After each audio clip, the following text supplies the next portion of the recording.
নমস্কাৰ ND24 বিশেষ অনুষ্ঠান এপলকলৈ স্বাগতম মই নীলোৎপল ৰায়চৌধুৰী আমি এপলকত কণ্ঠশিল্পীক আমন্ত্ৰণ কৰি তেওঁলোকৰ সৈতে কথা পাতো তেওঁলোকৰ সংগীতৰ যাত্ৰাৰ কথা পাতো তেওঁলোকৰ গীত আমি শুনো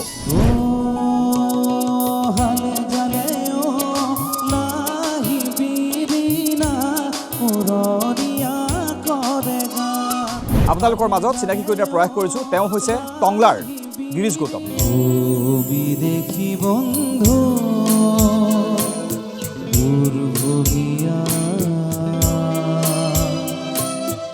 আজি কিয়ৰ বন্ধু অকল কৰিয়া লগতে আজি অনুষ্ঠানলৈ আমন্ত্ৰণ কৰিছে এগৰাকী সকলোৰে চিনাকি কণ্ঠশিল্পী শাৰদা হাজৰিকা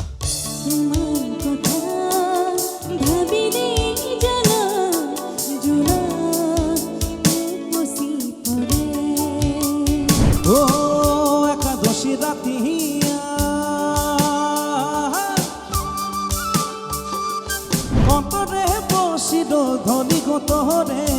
সুৰথিয়া